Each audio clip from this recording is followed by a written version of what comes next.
All right, folks, it's time for the news here on Pod TV. And as always, we've got amazing news coming our way and a lot of interesting facts that people will be talking about here on Pod TV and everything like that. So, Trump sends mixed signals on when Iran war might end. So, Trump gives mixed messages about when the war with Iran will end. Iran's next supreme leader is named as oil prices soar, and that is actually the son of the slain leader and everything like that. And Australia grants asylum to 5 members of the Iranian women's soccer team. So, 5 Iranian footballers granted Australian visas after anthem protests. Iran's women's soccer team offered asylum by President Trump as well. So, Australia granted asylum to 5 members of the Iranian women's soccer team. And Trump says he's not happy with Iran's new supreme leader, and he has a replacement in mind. New supreme leader inherits sprawling secretive office that dominates Iran. Hedges declines to comment on the status of Iran's supreme leader. Trump says he's not happy with Iran's choice of new supreme leader. And why the Strait of Hormuz is so difficult to defend, oil tankers transiting Strait of Hormuz must be very careful, Iran Foreign Ministry warns, and that was a warning from yesterday. Iran offers Hormuz passage in exchange for diplomat expulsions, and that was reported only 7 hours ago. So Iran's real nuclear option isn't a bomb, it's the Strait of Hormuz, is what some folks are saying. Civilians killed by strike in Gulf states are almost all migrant workers, and that's being reported by the New York Times. And Iran fires drones toward Saudi Arabia and Kuwait. Reprehensible new wave of Iranian missiles drones target the Gulf nations. So day 8 of the Middle East conflict, actually I believe it's day 10, Trump signals plans to escalate attacks and Iran vows to continue retaliatory strikes. So definitely there's a lot going on in that space. U.S. dismissed the Ukraine deal for anti-Iran drone tech last year. So definitely still a lot going on in Ukraine as well, as Ukraine helps U.S. bases in the Mideast with stopping drones. Ukraine says it's fought over 57,000 shaheeds. Now the U.S. and its allies are clamoring for help with the same battle. So definitely this will be interesting to see what goes on in that space. U.S. and Iran spar over the status of the Iranian warship sunk by the submarine. So, armed or unarmed, U.S. and Iran spar over the status of Iranian warship sunk by a submarine. So, sinking Iran's frigate Iris Dena and the law of naval warfare. Pete Hegseth calls it a quiet death, the first time a U.S. sub fired a torpedo and hit an enemy ship since the 1940s. Shots fired at the U.S. consulate in Toronto, police are saying. So, U.S. consulate in downtown Toronto has been hit by gunfire. So, definitely shots have been fired at that U.S. consulate in Canada as police are investigating that incident. U.S. is ordering more diplomats to leave the Middle East. U.S. orders staff to leave Saudi Arabia as war spreads. Iran rules out immediate ceasefire. And the U.S. orders government employees to leave Saudi Arabia as it happened. And Iran's war aftermath was a disaster for the U.S. The Iran war is headed in the same direction, is what some folks are saying. Iran and the perils of fighting the last war. Is Iran another Iraq? Is what folks are asking at NPR and other medias as well. France is sending a large naval force to the Middle East. So we're seeing that in the news as well. So there's definitely a large naval force in the Middle East. And France has deployed almost a dozen warships and mulls a Hormuz mission, Macron says. French Navy pledges 10 additional warships to the Middle East, escorts for Strait of Hormuz. And Emmanuel Macron vows Europe will stand by Cyprus after the Iran drone attack. And Trump and Putin are talking of war and peace as U.S. weighs easing Russian oil sanctions. So that's definitely something in the news as well. And a Greek-operated tanker with Saudi oil cargo sails through Hormuz, ships tracking data. There's another big reason why shipping companies and insurers aren't willing to risk the Strait of Hormuz. So definitely that's something that folks are talking about in the news as well. So lots going on in the world in terms of conflicts and all along those lines. So there's a number of stories taking place in that regards. Three Alexander brothers have been convicted of sex trafficking charges in New York. The Alexander brothers have been convicted of sex trafficking in the Manhattan federal court. And Florida's Alexander brothers were convicted of sex trafficking and they face up to life in prison. And New Mexico authorities searched Jeffrey Epstein's former Zorro Ranch. So Epstein's remote Zorro Ranch is searched by New Mexico investigators. So U.S. investigators began a search of Epstein's former ranch in New Mexico. And definitely it looks like there has been Jeffrey Epstein's former Zorro Ranch searched after revelations in the FBI files, New Mexico prosecutors say. And brothers of Epstein accuser Virginia Goffrey visit New Mexico ranch and demand unredacted documents. And U.S. will end the war with Iran on our timeline, is what Pete Hedges is saying. U.S. steps up Iran strikes as oil industry faces more upheaval. Japan Hedges says Tuesday will be the most intense day of strikes inside Iran. So he's saying that there'll be a lot of intense strikes on today. And Trump anti-Semitism inquiry demanding list of Jews at Penn heads to court. Penn and the EEOC set to appear in court over subpoena seeking names of Jewish faculty and students. Judge to weigh limiting EEOC's UPenn Jewish staff list request. UPenn may face long odds as EEOC seek Jewish staff list. And Trump lays down the law on Iran and SAVE acts in a GOP pep talk, and that was yesterday. Trump threatens to crowd out Republicans' midterm message. So Trump's Doral demands ripple through the GOP, and Trump visited El Paso in Doral during a South Florida stop for his GOP retreat. And growing evidence, the U.S. Tomahawk struck that school in Iran. Trump is giving conflicting answers on how long the Iran war will last. U.S. Tomahawks hit the naval base beside the Iranian school, video is showing. Trump says he's willing to live with final U.S. report on deadly missile strike near Iranian school. And workers at OpenAI show support for Anthropic as the company says it could lose a lot of money and all along those lines. So Anthropic sues to block Pentagon blacklisting over AI use restrictions. So OpenAI and Google workers filed an amicus brief in support of Anthropic against the U.S. U.S. government. And Georgia votes in high stakes primary for Marjorie Taylor Greene's House seat. So Georgia voters will be picking a replacement for Marjorie Taylor Greene in a special election. All eyes on Georgia as Trump-backed candidate battles in a high-stakes congressional showdown. And Ohio State University President Ted Carter has resigned. So after there was some conversation about inappropriate relationships, so OSU President Walter Carter Jr. resigns over inappropriate relationships and everything like that. So apparently this relationship is linked to a podcast host. And Trump's free flow of energy vow fails to restart shipping in the Strait of Hormuz. So definitely the grim choice facing the Trump administration, according to CNN, is economic or naval collapse. So the Pentagon indicates no current orders to escort ships through the Strait of Hormuz. So Iran's war, oil shock fuels GOP political anxiety. So definitely a lot's going in that space as well. And Mamdani chooses his words carefully after an alleged terror attack. FBI officials set off 3 detonations in Buck County linked to alleged ISIS-inspired terror plan. And New York City terror probe, homemade IED set off in controlled detonation at storage facility is what sources are saying. And 2 men were charged for throwing a makeshift bomb near the New York City mayor's home. So definitely that's something going on as well. And judge is limits crowd control devices at Portland ICE building, says federal officers.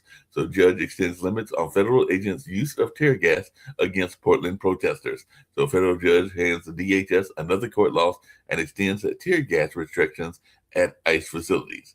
And elections in Mississippi and Georgia will provide clues to both parties' future. So, longtime House Democrats swats down attack ads from millennial challenger, I trust the voters.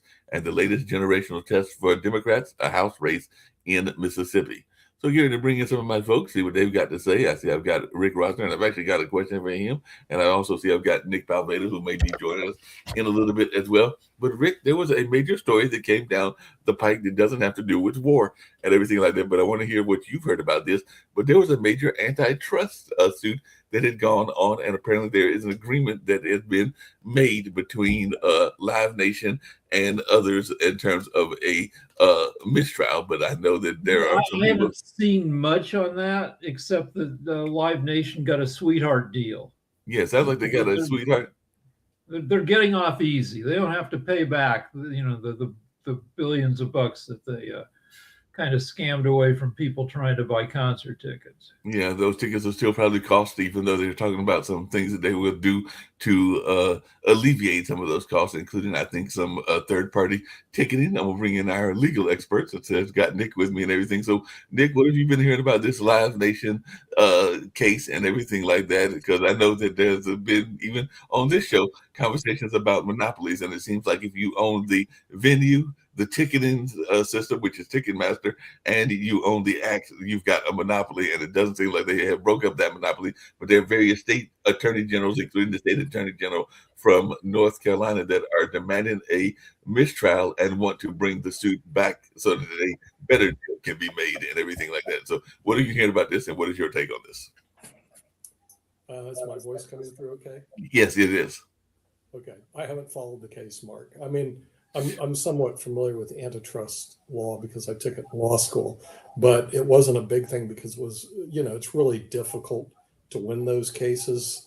So usually it's brought by the federal government against corporations that have monopolies. I mean, it's just, and then you also have to prove there's a lot you have to do to prove your case. Well, with that being said, there are a lot of monopolies in the United States that should be broken up. And there's a lot of collusion that goes on, especially with high-tech companies that we've seen with Facebook, Google, YouTube, the media industry in general. But it's not going to be broken up because they're separate entities. So these companies are pretty smart in maneuvering around the monopolies that they have, especially in the media and the tech sector. And that's part of the reason why you see these high multiples. I mean, you make your money off monopolies. I'm sorry. And if you look at a patent, what is a patent? Its patents are basically approved monopolies. I mean, so when you invest in companies, all I can tell people who invest in companies, look at a company that has a monopoly or a dominant position in the market space because they're going to do better than the companies that actually have to compete. And that's one reason labor gets slaughtered, is because labor doesn't have a monopoly in what they're doing unless you have some specialized skill. So, and there was a book written years ago called Megatrends, and Megatrends said, if you want to survive in the next century, you have to have specialized skills. And most people don't. They think, hey, I can show up and go to work, I'll get a job. Yeah, show up and get to work, get a job, and you're going to get slaughtered in the competitive market. Yeah, Rick. So, you can, Nick, you can correct me or disagree with me, but as I understand it, the people around Reagan were pushing a point of view saying that monopolies are actually good because they show that the best company in an area should rise to the top and own that area, and people did not fight back against that point of view until for a few years under Biden with the head of the FTC, Lena Khan, who's now gone. Mm-hmm. So Yeah. monopolies. Apparently, in this case, just really quickly, the government lawsuit accused Live Nation of shutting out competition in more than 60% of amphitheaters it owns across the country. So Live Nation disclosed closed its amphitheater, will now be able to work with competing promoters, and that those promoters can independently decide how to distribute up to 50% of the ticket. So amphitheater shows will also have a 15% cap on ticket service fees as well. So that might bring some of the prices down. So they're saying, Michael Rubino, the president and CEO of Live Nations, by giving artists greater flexibility in choosing their promotional partners and ticketing strategy, while also keeping the cost of a concert more affordable for fans, we are putting more power where it should be with artists and fans. We'll see. Oh. The way you do it, there's a thing called enshittification, which is a term brought to us by Cory Doctorow, who looks at big tech companies. And what you do is the life cycle of a tech company like Amazon is you start off being good to consumers and draw them in with all sorts of cheap deals, good deals, and then that company needs to start making money, and then they start hosing consumers and sellers, so that if you sell stuff on Amazon now, it might be cheaper to buy from Amazon than anybody else, but that's because Amazon bought all the competition and shut them down. And if you're a seller on Amazon, up to half of what you make from selling something goes to Amazon with junk fees. Yes, and there's those junk fees, but apparently, and this is why I was curious to hear your thoughts, Nick, but a lot of the states, including, like I said, North Carolina, apparently Arizona, even Minnesota, are not happy with the agreement that has been reached. So they are starting to go forward with the suit. So, and definitely even Senator Amy Klobuchar of Minnesota, who's a ranking member of the Senate Judiciary Committee on Privacy, Technology, and the Law, supported this Attorney General. So I think it's like 26 of them that are choosing to move forward and everything. So the Justice Department previous agreement with Live Nation failed because they did not change its incentives to enrich itself over fans, artists, and venues. Today's settlement appears to be more of the same. So Live Nation says it's created a $280 million settlement fund to address the participating states' damage claims. But so far, NPR has confirmed that Oklahoma and Arkansas have agreed to the terms of the settlement, but some of these other states are going forward, including North Carolina, Arizona, Minnesota, and some others. So what's your notion of this idea of other states taking it up? Well, here's my general thoughts on this. These people are buying entertainment. Now, realize that there's a stat that says 40% of our population, or 50%, can't get a hold of $500 in the event of emergency. Are they going to these concerts and these events?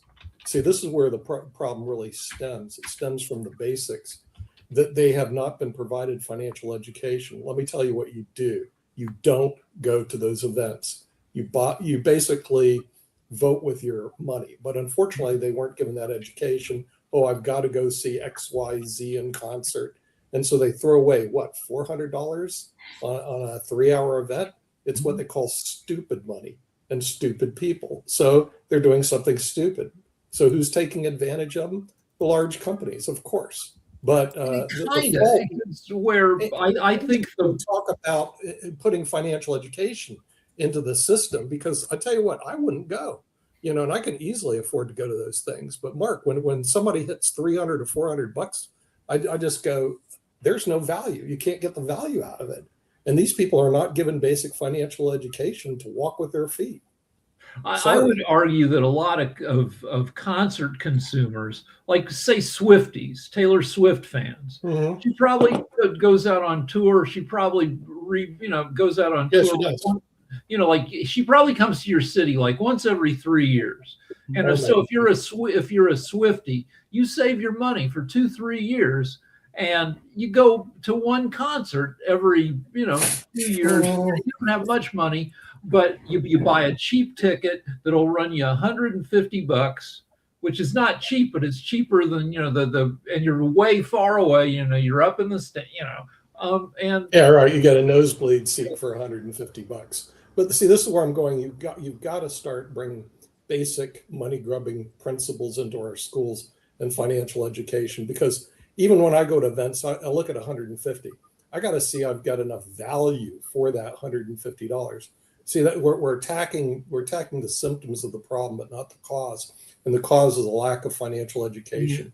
Nobody in their right mind would spend $300 to $400 for a 3-hour thing. Did you see what they were going on college football? I mean, I love the University of Miami, but for $4,000, I'm not going to go in the stands and watch them. I don't care if I got a good seat. No, but like it's $4,000, buddy. That $4,000's in my Banco account, and I'm feeling good about myself as opposed to watching this stupid game live. But we don't. You're also a captive consumer. Yeah, before Rick, hold on a second. Before we get to some other serious news and everything like that, I do have another entertainment question for you and everything like that. Just really quickly, I had one other entertainment question, and then we'll get to some more serious news and everything like that. But apparently, Timothée Chalamet stumbled at the finish line of award season. Chalamet. So the Marty Supreme actor, who is considered a front runner for Best Actor at this Sunday's Academy Award, is facing backlash after a clip from a recent conversation with Matthew McConaughey, which surfaced online. In it, he said that no one cares about ballet or opera. So the remark has been spread across social media, drawing criticism for arts organizations, performers, and even his own high school. On this, do people even care anymore about ballet? Okay. If you grew up, there was ballet and opera. He's an idiot. They do care about ballet and opera. Tchaikovsky's. I have to see the Nutcracker every year because, frankly, it's a great production, and generally you can get good value out of spending time at ballet. I haven't seen Swan Lake yet, except on TV. But let me tell you something; those are great productions. So whoever said that is just a complete idiot. But if it depends on what you've been trained to enjoy. There was a huge change that happened in 1981. MTV came on the air, and in the beginning, for the first 10 years of MTV, it was almost all music videos. A music video, a 2-minute music video might have 100 cuts in it where you cut from scene to scene. And that trained every subsequent generation to get bored with anything long form that doesn't just barrage you with rapidly changing circumstances like a superhero movie. Now if I try to sit through an opera or a ballet, I fall asleep. I go crazy because I'm a different kind of consumer. Well, you're an American and you ate too much junk food. That's right. That's right. I mean, the thing is, in Europe, let me tell you something. The best thing to see in Europe is the classical musics and the classics, and they are unbelievably good. I mean, all the way from Tchaikovsky to there's Mozart in Vienna, there's Mozart in Prague, Handel. I mean, just go on. And these are really great. But Europe is more cultured as opposed to, and by the way, the food's better here too, and people live longer. In America, you're fast food and you're junkies. So of course you're going to eat up the junky music, which is MTV and all of that, because that's what you're born with. You're born with fast food and junkie. But in Europe, that's not the case. They're definitely and the music here is very good. And so that person, the idiot that you described, is what we would call an idiot, and certainly doesn't belong in Europe, and probably does belong in the United States of America, where they thrive on junk food and junk music. Well, but also he was being honest that this is a guy. Honestly, he honestly lives on junk food and junk music. Well, I mean, he's okay. This guy is one of the highest rated actors. He goes out with his girlfriend is a billionaire. His girlfriend is Kylie Jenner. Do you think this guy is ever bored for a second, or he's surrounded by he's got? He's an adrenaline junkie. So what? I mean, there are people out there like that. But just because he's a junkie doesn't mean I have to buy into his junk. Okay, all right. That's fair enough and everything like that. I think we got Sasha with us and everything. We're just talking about a couple of antitrust things and everything along those lines. I did learn of a new career and everything like that. By the way, people know how to save is what Kimberly is saying. Maggots just don't understand the consequences of poor financial decisions. I did learn of a new job. It's a wonderful job. I wish I had the job, but a friend of mine or an acquaintance has the job, and that is the job of a musical supervisor for movies, Rick, and everything like that. So Ariella, who I'm hoping to have on one of the shows, her job was basically to get the rights to music for the movie. So she did that for the movie about Luther Vandross and everything like that. That is a really tough job, because you have to, like in music publishing, a lot of people end up owning a chunk of a song. You have to track them all down. And that's what you said. I worked on shows that had to clear music or had to fact check stuff. I remember back in like 1988, trying to track down the people behind the song Car Wash. Remember that song from a zillion years ago? Oh, yeah. They were impossible to find. You can find Rolls Royce. Rolls Royce was the group that did that. Yeah, but try to find them in 1988. Try to find those. When you don't have the internet, you're right, Rick. It can be real difficult to find people in the 80s. Until the internet came by, it's really, really tough. Okay. And, Now, rights. It's tough. Yes, Tough very job. tough, what she said and everything like that.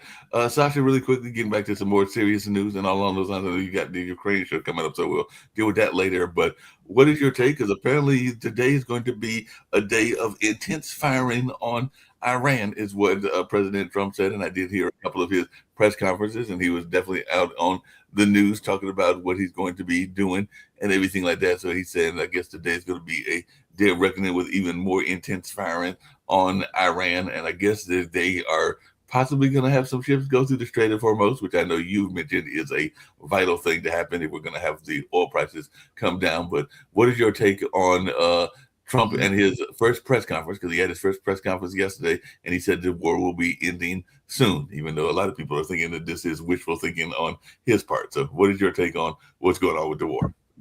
The war will not be soon because Iran will not get off the hook to the United States. They will want to get them drawn for several years. They want to attack American targets, including embassies, consulate, individuals, all across the world, in Europe and other parts. They want to prepare and attack on American targets inside the United States. And the United States absolutely helpless to prevent these attacks or deal with them or so on. So the best way for U.S. is immediately, say next 40 minutes, to capitulate, get out of it. That's the only way what will save America, nothing else. Anything else is collapse completely. I understand why Bibi Netanyahu is fighting this war. By the way, you know what was the date of the first in June, so-called 12 days war where the United States did its brilliant annihilation of all nuclear targets in Iran. Although a few months later, it's found that Iran is only 1 week away from creating the nuclear bomb. Let's get serious. On, I think it was 13th of June, I remember Trump several times was asking Israeli Prime Minister, President Herzog, to take off all charges from Netanyahu.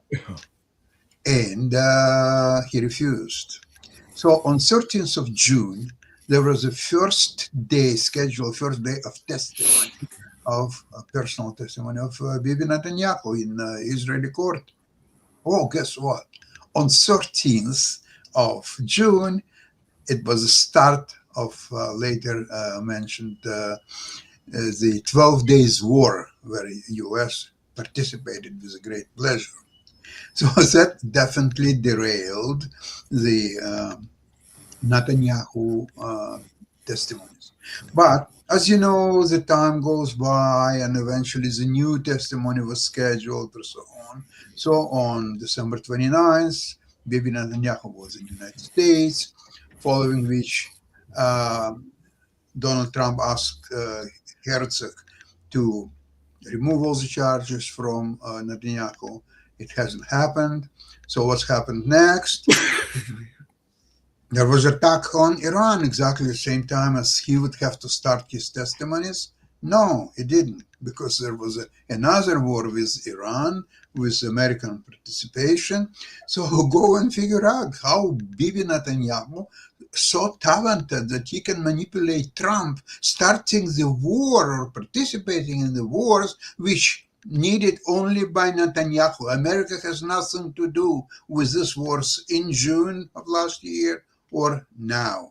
Now, the consequences will be great, and it's just unfolding before us. And I'll tell you, if in next 2-3 days, the Strait of Hormuz problem will not be resolved, you will look at $5 per gallon at the pumps, and that's what American people will never agree and forgive Donald Trump. So Trump's been saying a lot of bullshit about the war, saying, well, the war's over. No, it's not. And you know, he goes back and forth and he says, yeah, we're looking into who blew up the girls' school. The evidence is now pretty clear and incontrovertible. You know, we blew up the girls' school and we hit it twice, 40 minutes apart. So it was an error in targeting at the very least. But when Trump says bullshit, sometimes he's bullshitting and sometimes he's just repeating what he's been told by the people around him, that he's been in a bubble. And we've had bubble presidents for the past 9 years. But Trump, his first term, bubble. Biden kept in a bubble. Trump in a bubble now. Obama was the last president we had who wasn't 70 years old. And Obama complained about being kept in a bubble. So when we're bullshitted by our president, it's often because they're surrounded by bullshitters. Well, the evidence is not clear, as you would say, Rick. The thing is, there's controversial evidence in terms of the bombing. But here's something that is clear that you could do some research on. The Democrats keep throwing pedophile. They love being pedophiles. That everybody who's a Republican is a pedophile. And they don't have the definition of what a pedophile is because, you know, it's amorphous. But let's say it's anybody age 15, let's say under 15. But now no, you got to say under 18 because it's. So hold on, wait. Before we go down this conversation, how do we go from talking about the war to now talking about? If you go now, how do we go from? Wait, real quick. I'm having some hearing problems. I'm talking and somebody's interrupting me. Yes, I think it's a person that complains. Yes, I am. But anyway, interrupting you because I need a little bit of navigational help here. In Iran. It's legal to be married. So since I can't stop this guy from yapping, I will put it on the boards here. 15 to 18 in Iran, you legally can get married, and you can even be married younger than that. So would you call that pedophilia or not? 15-year-olds being married? Yeah, it is. In the U.S. So I got a question. Before we go down this route. One, we're sitting here talking about the war. We know all the evidence points to the U.S. bombing the school, but now we're shifting. Not all the evidence. Yes. I'm sorry, Nick. You're a poor lawyer. This is why I blocked you from my Facebook pages. This is why I blocked you from my Facebook pages, and I know you're a little upset about that. But you're going to have to listen to what I'm going to say right now. Because you're going to have to listen to what I'm going to say right now. So I'm going to keep on talking until you kind of back off and just listen up really quick. So again, the evidence points towards the U.S. bombing the. No, your evidence. It does. Yes, it does, Nick. You have nothing to the contrary. Nick, here, let's play a game then, because this is what you like to play. Let's play a game of chess. Now, show me what evidence says that the U.S. did not bomb the school. Okay, here's the Tomahawk missile that dropped on that school. Now, we know for a fact that Iran does not have Tomahawk missiles. We know for a fact that the missile used by the U.S. predominantly is the Tomahawk missile. We also know for a fact that there was actually evidence pulled from the actual location where the missile exploded, pointing to a company in Ohio. So again, Nick, please sit down and be quiet. That's your. I'm going to keep on talking. We're going to have a little problem here because this is a problem that we have with the show is that you just come in and try and change the whole subject and deflect when we're actually having a good conversation about the war. So the war it's clearly unclear. The war itself is a problem. The war itself is a problem. The war itself is a problem. The war itself is a problem. The war itself is a problem. The war itself is a problem. The war itself is a problem. The war itself is a problem. Just as what Sasha pointed out. Just as what Sasha pointed out. And what also Rick pointed out as well, in terms of the actual price of all these things jumping and skyrocketing. Hence the reason why, Sasha, I think when you were talking about all the prices going up based on the stock market beginning to tank, based on the street being shut down, and if it doesn't open, you're very correct, Sasha. Things are going to get catastrophic. Just as Dr. Sharif pointed out yesterday for the Asian area, right now they're being hit with an energy crisis, and this only exacerbates the situation.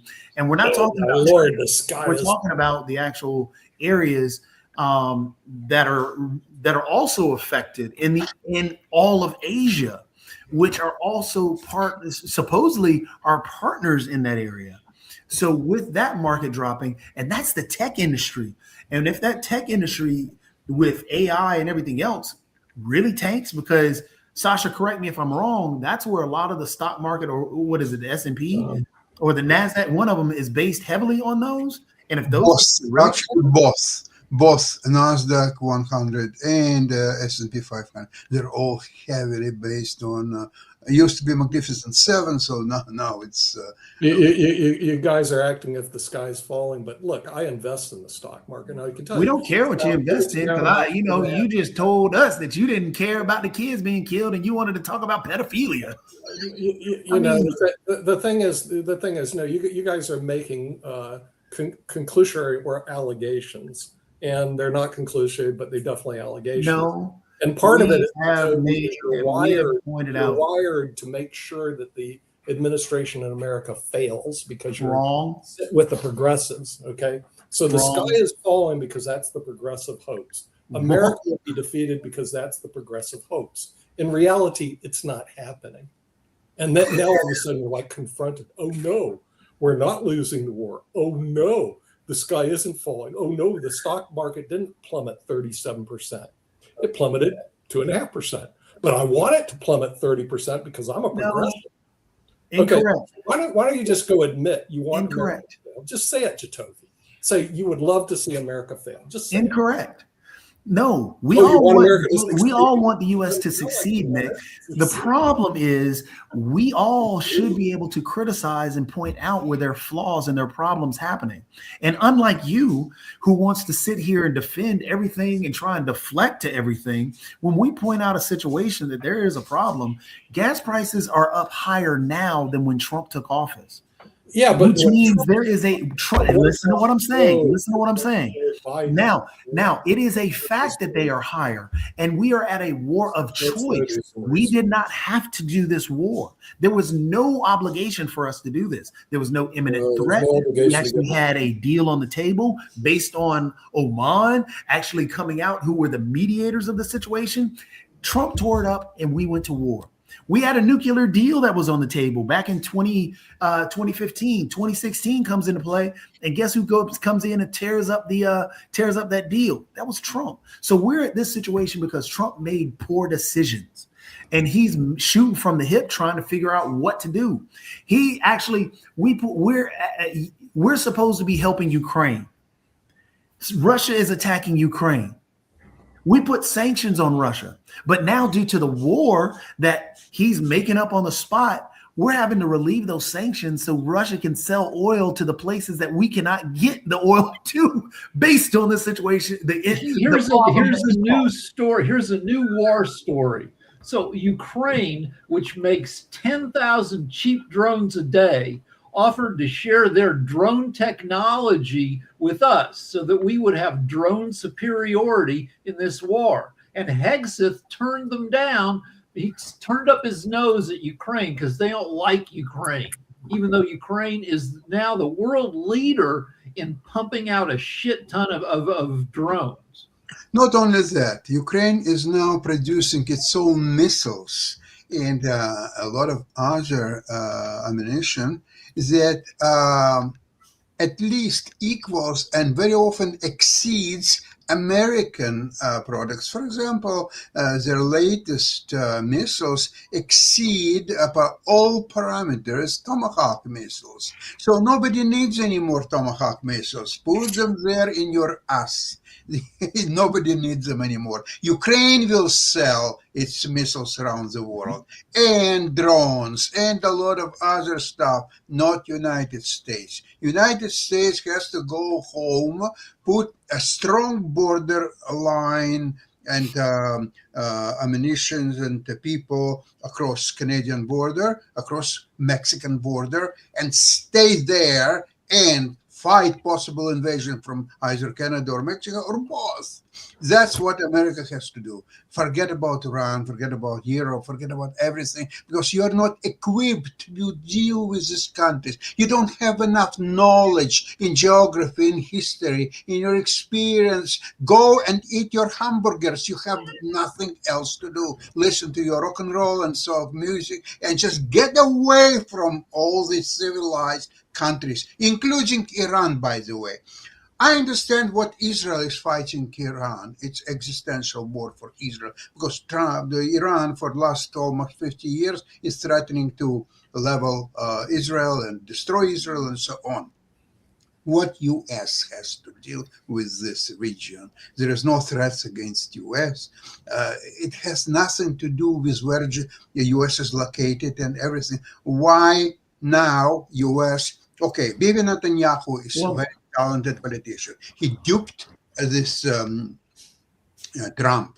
I don't want to call him name anymore. I have to come up with fresh names for him, but it's difficult. So he duped him once and now twice. And the same strategy, U.S. starts negotiations with Iran and gives them 10 days. And after 3 days, it's